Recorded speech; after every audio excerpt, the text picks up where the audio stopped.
In 15 terrifying seconds, the San Francisco Bay Area is decimated by a massive earthquake.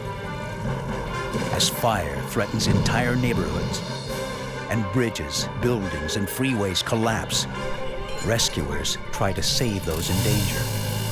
I don't think any of us at the time were really considering what the risks were to us. In the rubble, dozens of lives hang in the balance. When everything goes bad, what do they call? They call the fire department. For the victims to survive, emergency personnel must put their lives on the line to make critical rescues.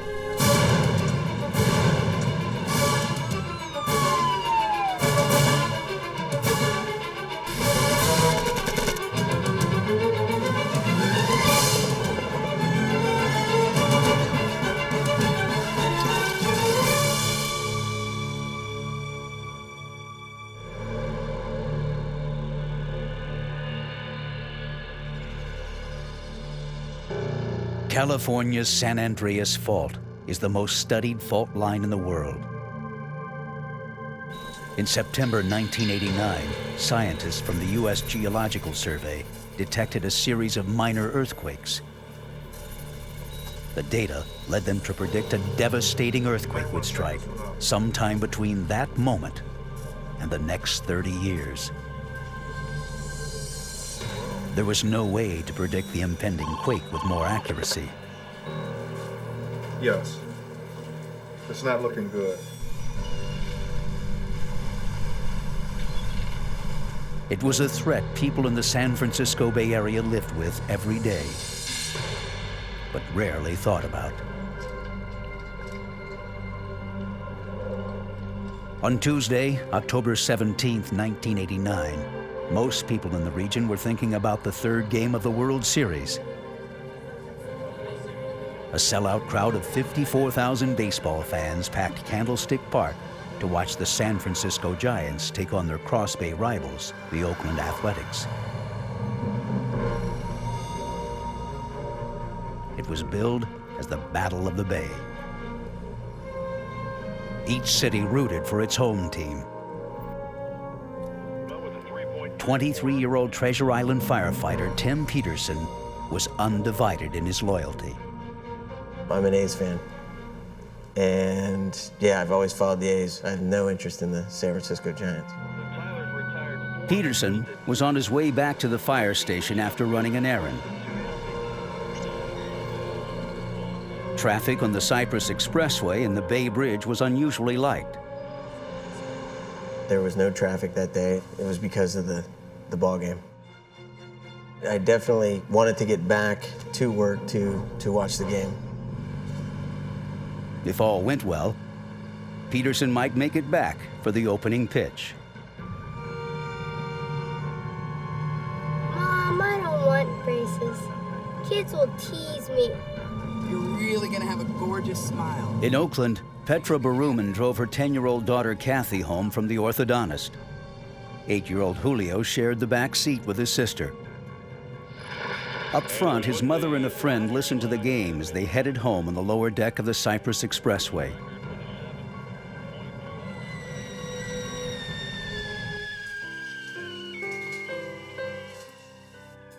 In the Marina district, longtime San Francisco resident Shara Cox had just moved into a new apartment.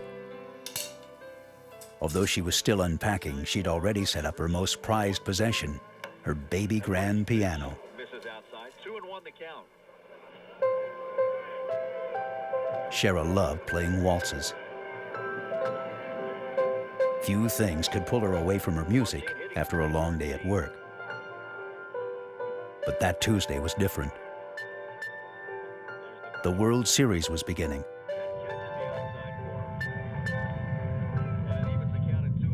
And so was the Loma Prieta earthquake.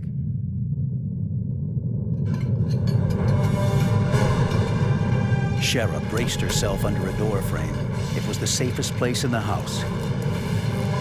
All around her, the building began to shake. The entire Bay Area was gripped by a massive earthquake. In a matter of seconds, freeways buckled, bridges collapsed, and buildings were shaken from their foundations. At Candlestick Park, the lives of 54,000 fans hung in the balance.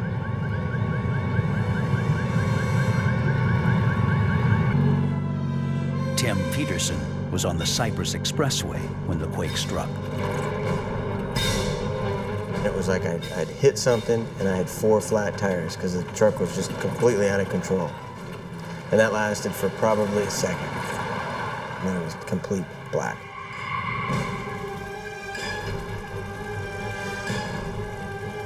The devastation was unimaginable.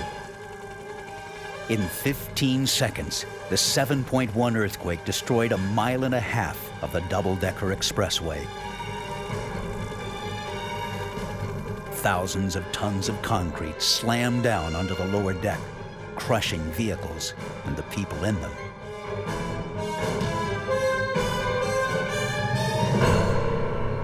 Julio and Kathy Baruman were trapped, along with her mother and her friend. The destruction was so fast and widespread that authorities had a hard time getting an accurate picture of the devastation. 911, San Francisco emergency. I need to know, I just heard that something happened to the Bay Bridge. I heard that too. I can't confirm it. Do you know if there was anything serious? My dad was supposed to be coming home. Honey, I'm not going to scare you. I don't know yet. All I heard is the upper deck collapsed. I don't know if it's true or not, okay?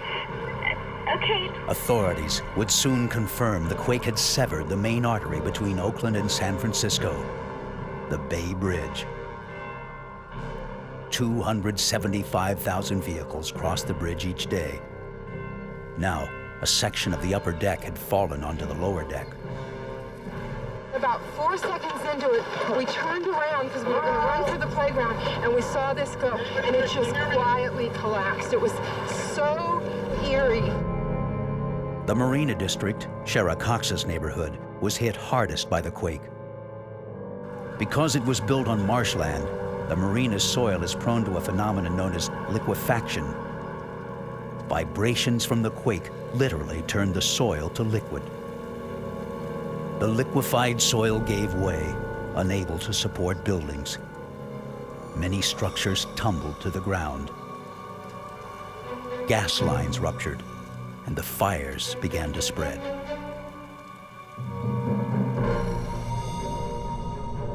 Shara Cox's building had collapsed. The top 3 stories crashed down on top of her, pinning her under a door. Station 9 of the San Francisco Fire Department was besieged by calls. Early on, it was difficult to learn the scope of the destruction. Jerry Shannon called his wife and children to make sure they were okay. Then he went to work. Most firemen took this job for one reason, and they want to do it. So when they call you, there's doors open, and off you go, and you do what you need to do. Their radios were overloaded with traffic, making it difficult to receive reports or dispatches. Let's go. Can you hear me okay? Station 9 implemented a special contingency plan. You go into the emergency mode where you circle your area to see and kind of radiate out from the firehouse to see what kind of damage is in your immediate area. As the crew of Truck 9 searched for damage, they received a radio call diverting them across the city. The Marina District was in trouble. With power out in most of the city, traffic lights didn't work. Roads were clogged by stalled electric buses and panicked motorists. Crucial time was being lost. Lives were in danger. 25 minutes later, the crew of Engine 9 got their first glimpse of the marina. The picturesque neighborhood had become an inferno. As we got over the top of Fillmore Street, you could see the mushroom cloud, a lot of building collapse, broken glass, wires down. Most buildings in the district were heated with natural gas. When the buildings collapsed, the lines exploded. At Pacific Gas and Electric, service technicians were dispatched to shut down the gas mains. Crew foreman Jack Dietzen was one of the PG&E technicians who rushed to the marina. Stemming the flow of gas was critical to controlling the fire. If gas accumulates inside a building, then the potential of an explosion is really increased. If it finds a flame like a pilot light that might be still left on, if that service or gas main is not turned off, it could explode. As the fires raged, rescuers faced an additional threat. There's always aftershocks in a major quake, and they expected aftershocks in this. Each aftershock has the potential to cause new damage and further collapse. Many residents panicked and fled. Others stayed behind to help reinforce buildings in case survivors were trapped inside.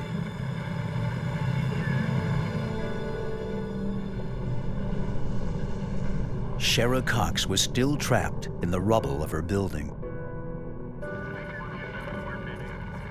She heard someone pass by, looking for survivors. Hello? Hello? The weight of the debris on her chest made it difficult to shout. Densely packed rubble muffled her cries for help.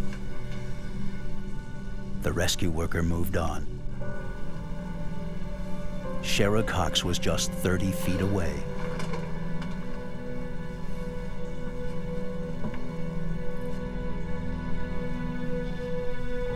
She had to find some way to get their attention.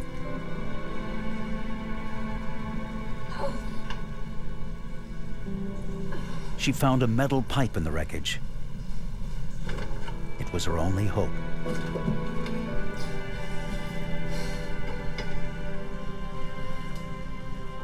To keep the noise from sounding random, she added a distinctly human touch.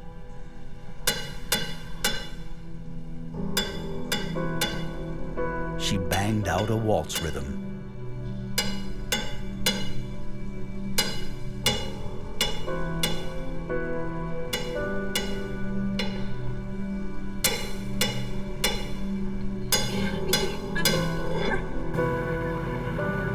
Outside the building, the fires were spreading.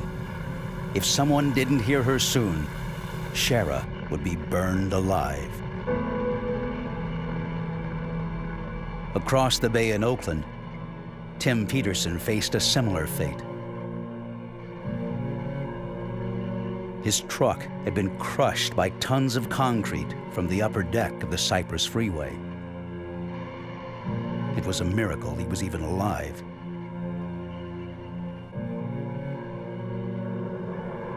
And it was a bench seat, so there was no console area. When it hit, I just kind of fell over to the right, where the passenger would be. He had survived the catastrophe, but barely. He was now pinned onto the dash of his truck. His broken ribs punctured one of his lungs. With no sign of a rescue crew, Tim Peterson resigned himself to dying. I'd figured there were so many things wrong that, I was never going to survive through this thing. Peterson's fate was closely intertwined with that of Julio and Kathy Baruman.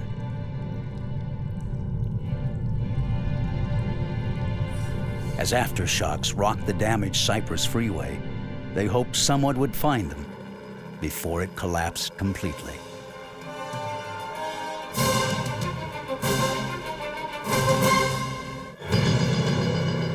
On October 17, 1989, the San Francisco Bay Area was hit by a massive earthquake. Freeways and bridges had collapsed. Buildings were leveled. Every emergency worker in the area was dispatched. But it wasn't enough. They were overwhelmed by the growing catastrophe. All over the city, citizens pitched in to help. In the Marina district, fires raged. To a veteran firefighter like Jerry Shannon, it was a worst-case scenario. In San Francisco, it's unique. Not just the capacity of the buildings, you know, the fuel load, they're all wood, they're right next door to each other. Multi-residential, 4- and 5-story wood buildings with no space in between. And a lot of them are older in the marina. They don't have sprinkler systems. And being fed by the gas, broken gas mains, this was a tinderbox. The firefighters needed to get water on the blaze before it spread through the entire district. They were pulling hose off and running down to the next block and the block after and hooking up, opening the hydrants, nothing. And there was just no water to be had. All the mains were broken. None of the hydrants worked. The fire crews would have to improvise. How about the Palace of Fine Arts and the lagoon down The museum was 4 blocks away. It had a small pond. The San Francisco Fire Department would bring water to the marina by any means necessary.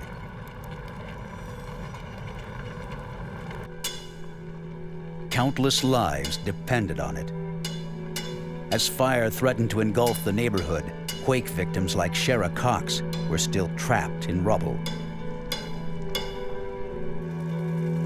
Across the damaged Bay Bridge in Oakland, there weren't enough emergency workers to handle the disaster. As in San Francisco, Oakland citizens pitched in to help fire and rescue teams. Volunteers dared to climb between the 2 decks of the collapsed Cypress Freeway to look for survivors. The unstable structure creaked and groaned under tons of steel and concrete. For the rescuers, it was a constant reminder their lives were on the line. In the twisted wreckage of flattened cars, death was everywhere. Oh my God. A rescuer found the bodies of 2 adult women crushed in the front seat of an SUV. God. In the back seat were 2 children. Kathy and Julio Berumen were alive. Both children were trapped and gravely injured. I'll be back with help. Just stay right there, I promise you, okay? The rescuer ran to get help. Oh God. In San Francisco, firefighters rigged portable pumps to siphon water from a pond. It was a slow and time-consuming process, but it was their only option. They had a hose tender, which is loaded with portable hydrants, and large 5-inch line, supply lines, on their way out to the marina.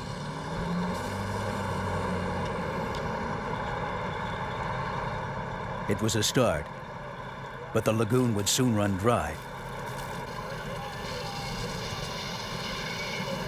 If they hoped to save the marina and find Shara Cox and the other survivors in time, they'd need more water.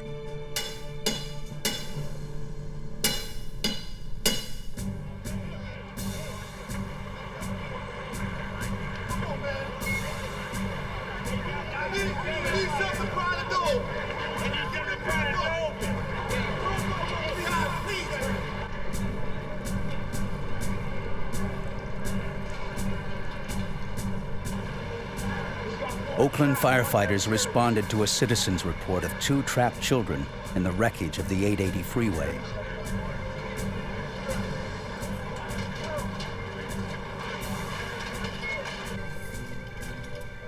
The rescuers crawled through the unstable structure. At any moment, an aftershock could send tons of steel and concrete crashing down on top of them.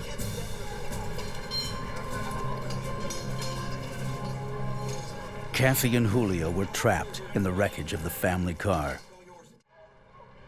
it would take hours of work to free them.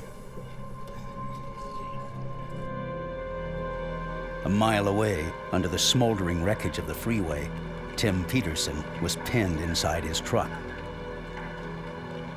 My legs were so crushed that I figured I'd never be able to use them again. I could feel there was a real problem with the legs. Peterson couldn't hear if anyone was searching for him. He heard only the sounds coming from the demolished cars all around him. The sounds afterwards were the horns blaring, the engines revving, and you could hear people screaming. Further down the collapsed freeway, the Oakland Fire Department used a hydraulic tool known as the Jaws of Life to free the two children from the wreckage. They had to work quickly. 10-year-old Kathy and 8-year-old Julio Berumen were going into shock. After an hour and a half of work, they freed Kathy. She had sustained major head injuries. She would be transported to a nearby hospital where she would undergo 8 hours of surgery for a fractured skull, smashed cheekbones, and a broken jaw.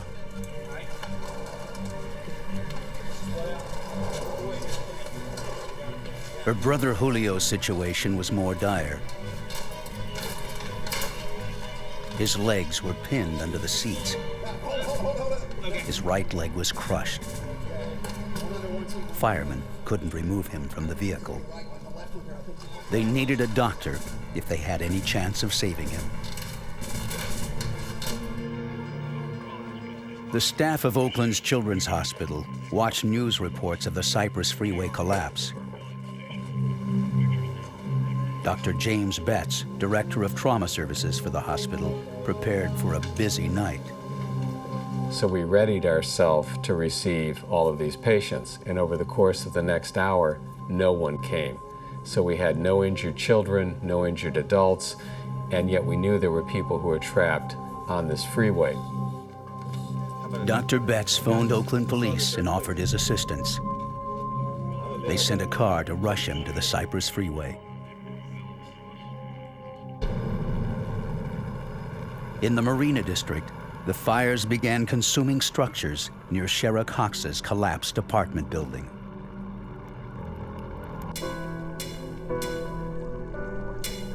She never ceased tapping out a persistent waltz beat.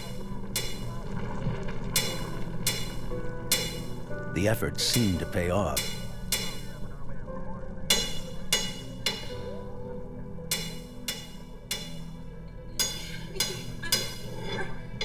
The man who heard the banging noise in the wreckage informed fire personnel. Yeah, I think there's something trapped in this building right up here. The smell of natural gas was overpowering. Anybody hear me in there? Jerry Shannon peered through the debris, looking and listening for any signs that someone could have survived the building's collapse.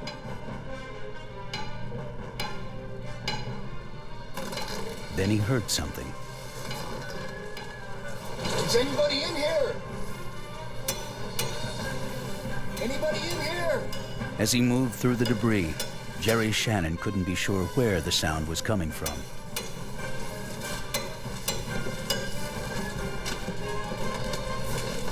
Anybody in here? I'm here.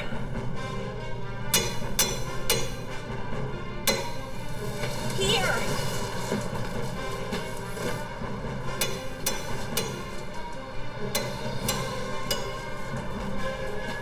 A series of wooden beams prevented him from going any further. Can you hear me? Hello? I'm here. I'm here. Okay, I'm gonna have to go back and get a chainsaw. If you keep talking, I'll crawl to where your voice is. He'd have to find a way to cut through the debris and beams if the rescue was to be successful.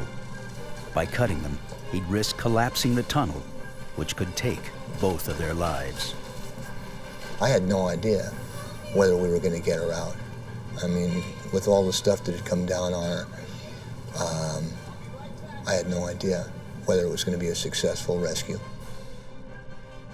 In addition to the risk of collapse, Jerry Shannon would have to face both fire and aftershocks if he was to save the woman's life.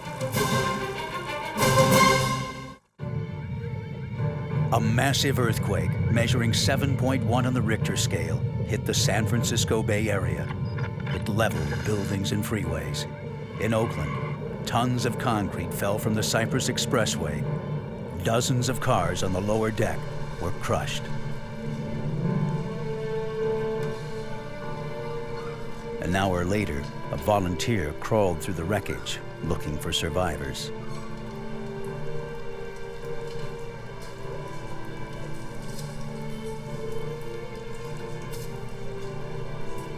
He found firefighter Tim Peterson wedged in the crushed cab of his pickup truck. He was severely injured. The space was less than 3 feet high.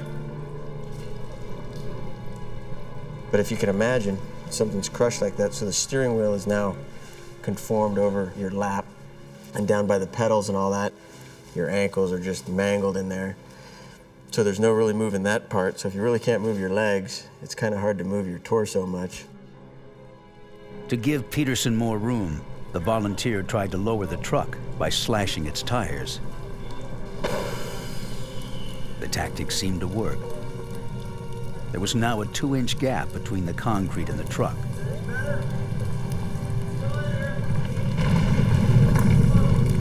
But after a few moments, the gap closed.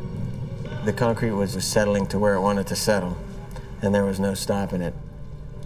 The man who found Peterson summoned nearby Oakland firemen for help. Just being there, Oakland firefighter Victor Cuevas was putting his life at risk. When we got up there, just the smell of gasoline and all the gas that was around us. And you're in a confined space, and you're thinking, well, if there's an ignition source somewhere nearby, all the fumes, the way they're laying around, you know, we're in a bit of trouble. Then a thought occurred, well, that's the least of our problem. If the earthquake, if we get another aftershock, and if the freeway decides to completely crumble, then we're all goners. In San Francisco's marina, natural gas-fueled fires continued to burn. There was no end to the work for crew foreman Jack Dietzen and other service technicians. The gas lines in the marina were underground, and you couldn't see the breaks. You could see the breaks in the sidewalk, but you couldn't see broken pipes. The sidewalks were buckled 3 feet in the air. The mains were cracked, and the services were broken, and that whole system had to be shut down, and that had to take some time. Despite the effort to stem the flow of gas, fire continued to threaten the marina. And the fire department had little water to fight it. Firefighters were concerned about igniting gas that lingered in the rubble of Shara Cox's apartment. You could smell the gas. It was thick when we got down there, and they tell you don't even key your radio because any spark can set it off. To reach Shara Cox in time, firemen had to cut through the debris quickly. A chainsaw was the only tool for the job. They didn't want us to take the chainsaw in there because they said if you hit a nail in the floor, it could ignite the gas.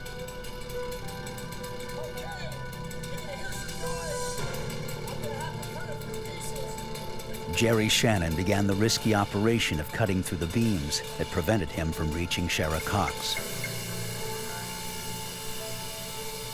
I was cutting little more than shoulder width sections out of the floor joists because the 3 floors that came down, the floor above Shara's apartment had these floor joists, and they were blocking the way.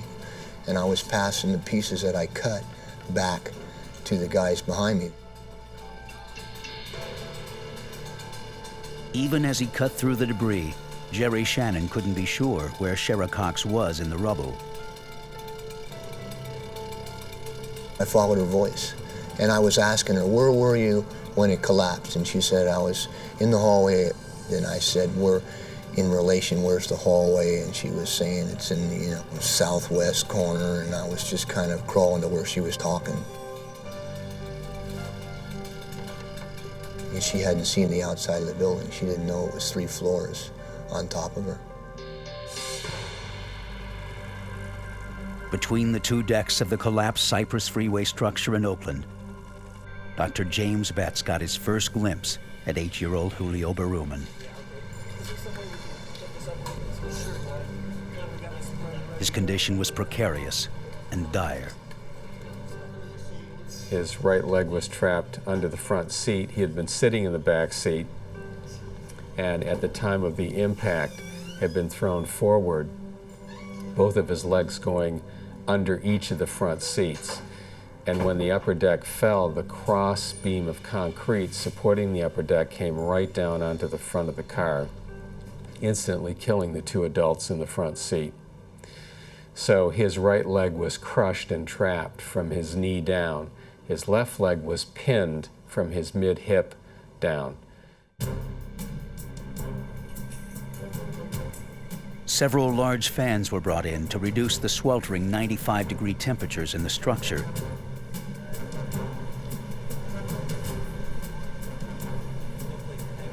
The fans also helped clear any potentially explosive gasoline fumes.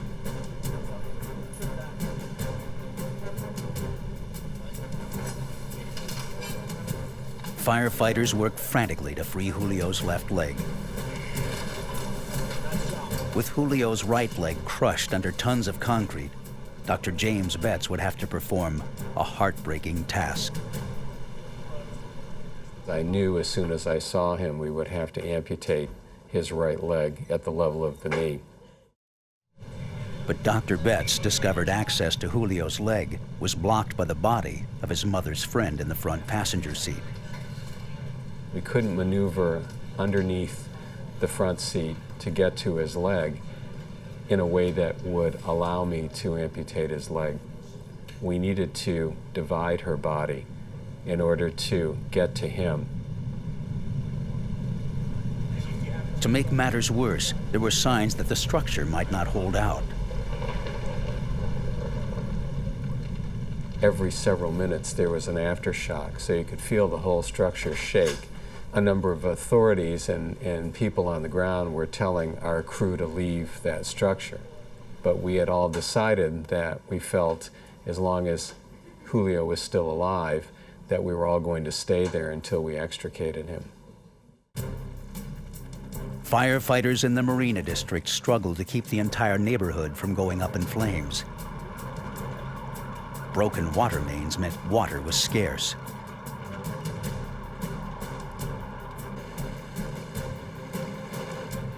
The department's Phoenix fireboat was called in to tap another water source, the San Fransisco Bay.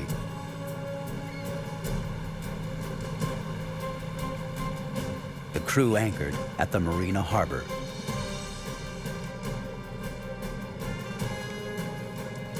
Hoses were run a half-mile to the neighborhood.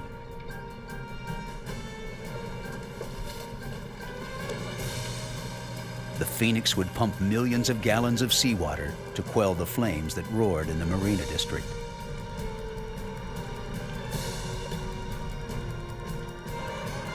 As Shara Cox lay trapped under 3 stories of rubble, the structure across the street from her burst into flames. Firefighter Jerry Shannon was cutting a tunnel through the debris. As he prepared to cut through the last beam, his chainsaw gave out. I'll tell you what, right on He'd have to leave her while he got another. see your hand. When I reach under, I'm gonna patch this. He gave her his flashlight to assure her he'd be back. Take the light. But Shara Cox was terrified. She was still trapped, and the fires were closing in by the minute.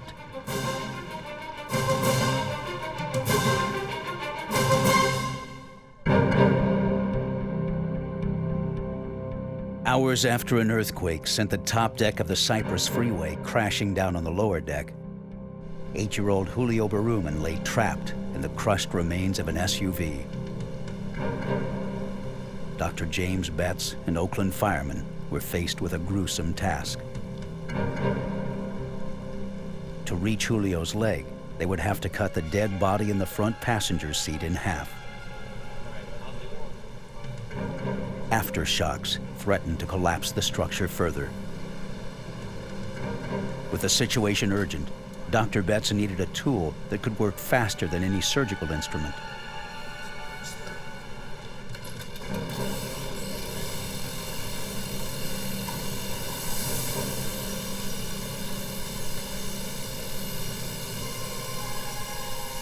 It was a totally surreal, horrifying, frightening situation.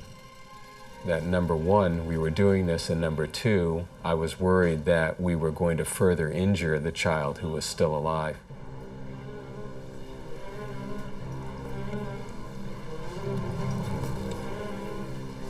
While the woman's body was being cleared from the vehicle, firemen successfully freed Julio's left leg. Now, Dr. Betts was able to reach Julio's right leg. He prepared to perform the amputation. Dr. Betts needed to work quickly if he was to save Julio. We had started another intravenous line, had given him intravenous fluids, had given him some pain medication. At this point, his blood pressure was falling. I knew he had lost a significant amount of blood from the crush injury to his other leg. I was very, very concerned at that point. All sorts of complications can occur. In another section of the Cypress Freeway, firemen were trying to free Tim Peterson from his truck. They needed the jaws of life, but in the aftermath of the quake, the tool was in high demand. Oakland firefighter Victor Cuevas would have to find another way to get inside. Initially, you look at the situation and you figure out the tools that you need, and then they tell you that those tools aren't available. You know, you just can't sit there and do nothing until they make the tools available, because that may be, 2 hours, 3 hours, or it may never happen. Firemen found an ordinary tire jack and saw in the wreckage. They used them in an attempt to force open the truck's door. We figured we can pop the door and probably maneuver them out. But once we popped the door, we seen how the dashboard and the steering wheel was right on top of them. Peterson had an inch or two of room to spare in the truck cab.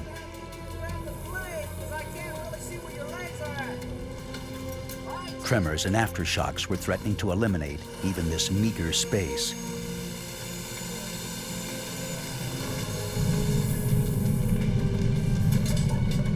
With the imminent threat of collapse, Tim Peterson was desperate to get out, not just for himself, but for the men risking their lives to save him. He suggested they amputate his legs. We just calmed him down and reassured him that we were going to get him out in one piece. That was our main objective, to get him out in one piece. A mile away, Dr. James Betts was amputating 8-year-old Julio Berumen's right leg. He used only local anesthesia, a shot of Novocaine into the boy's knee. Dr. Betts had to perform the operation while crouching. He could barely see what he was doing. For all your practice in medicine, you make a decision, especially in surgery, and then you go ahead and follow through with that. For him, I was hesitating because I knew that he was in a very fragile, frail situation. I knew if I didn't quickly amputate his leg and get control of his blood vessels, he would die. In San Francisco's Marina district, time was also running out for Jerry Shannon to save Shara Cox. The building across the street was on fire, and ignited the debris of Shara's building.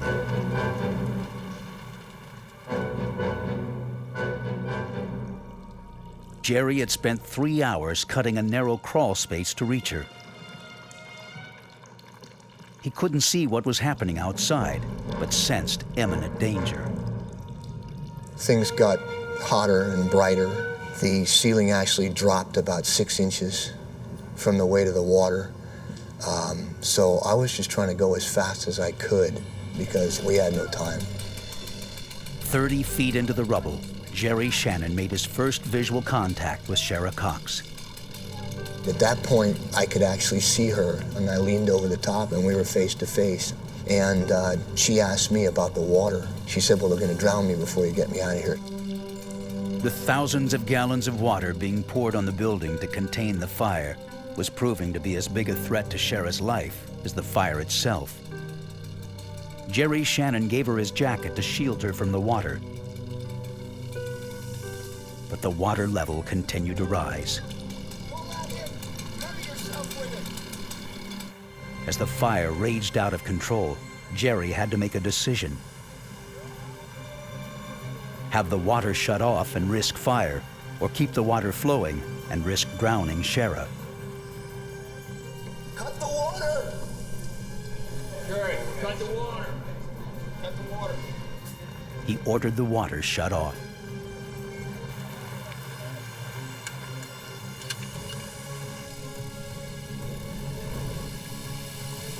The impact of his decision was almost immediate. Debris near the crawl space was catching fire. As the building threatened to burst into flames, firemen shouted into the crawl space, begging Jerry to get out while he still could. She told me she could hear what they were saying outside. They're thinking they don't want 2 victims. And we're thinking we're not leaving without her.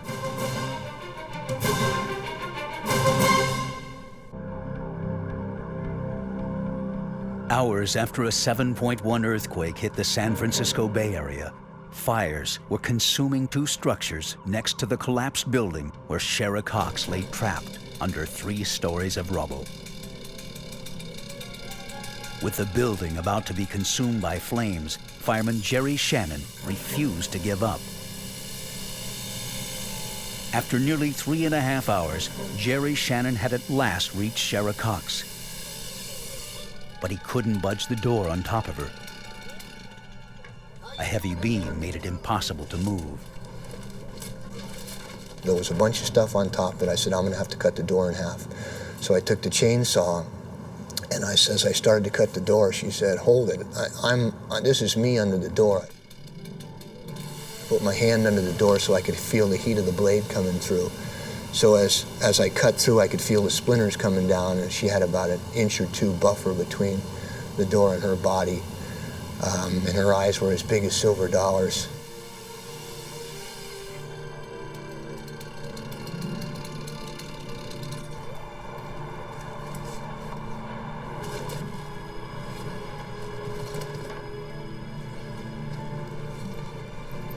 With the building's debris igniting, they had seconds to move her.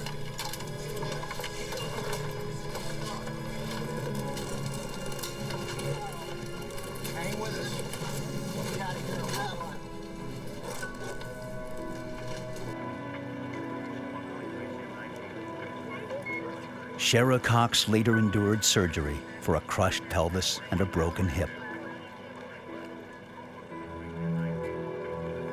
They put her on the gurney, and they started moving towards the ambulance. Then all of a sudden she wasn't going in the ambulance. She had her hands braced against the door, and the paramedic came back and said, she's not gonna get in the ambulance till she gets your name. So I went up and I told her my name, and she goes, you're my hero. At that point, they put her in the ambulance and closed the door, and they wheeled her away. Away she went, and we went back to work. Oakland firefighters were running out of time as they fought to free Tim Peterson from his crushed pickup truck.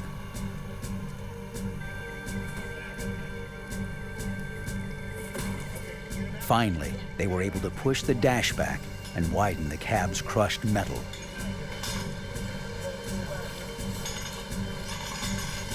After 5 hours of perilous work, they extricated Tim Peterson from the pickup. We strapped him down to the backboard and moved him down via that platform that they had there at the structure down to the ambulance where they immediately took him to the hospital.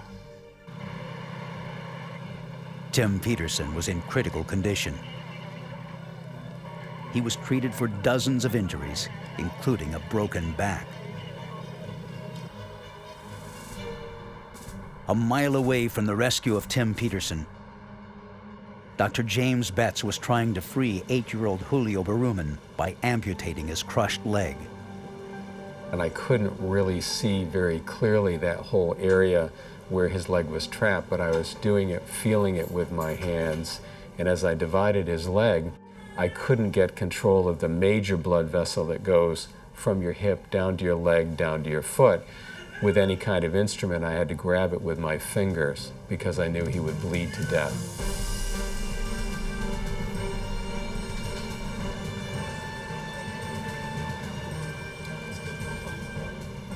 And as we pulled him back out of the car, I was able to clamp all these blood vessels off and wrap his leg up as best I could in a bandage.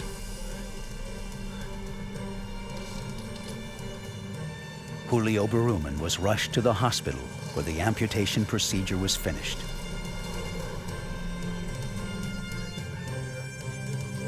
In all, Julio would endure over 40 operations. He was later fitted with a prosthetic limb.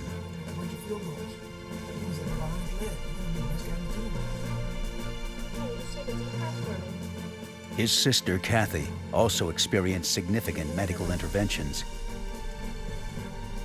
including having her jaw wired shut for nearly 2 months. You're doing really well. Shara Cox continues to live in San Francisco, and she still keeps in touch with Jerry Shannon. Today, he's one of the dearest, bestest, nicest, sweetest friends I have ever had. He's still my hero, and he always will be. Tim Peterson made a full recovery and now works for the Oakland Fire Department with the men who saved him.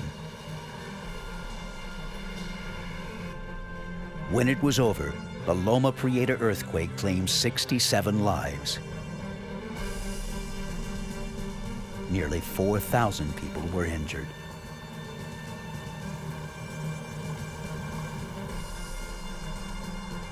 The third game of the 1989 World Series was eventually played.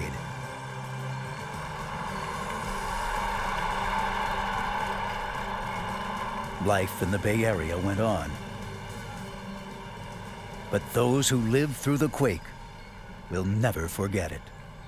I think for me, the frailty of human life here on this earth is something that stays with me always. To think that nature could reach up and grab mankind by the nape of the neck and shake everything around, not only destroying all of these structures that we built, highways and buildings that are to last forever. We realize that in 15 seconds we're totally destroyed, as well as taking human life, that we realize how frail our existence is. And for this period of time that we're here on this earth, I think you have to respect the time that you're here and live life to its fullest. Today, San Francisco Bay Area residents live with the threat of an equally devastating earthquake striking at any moment.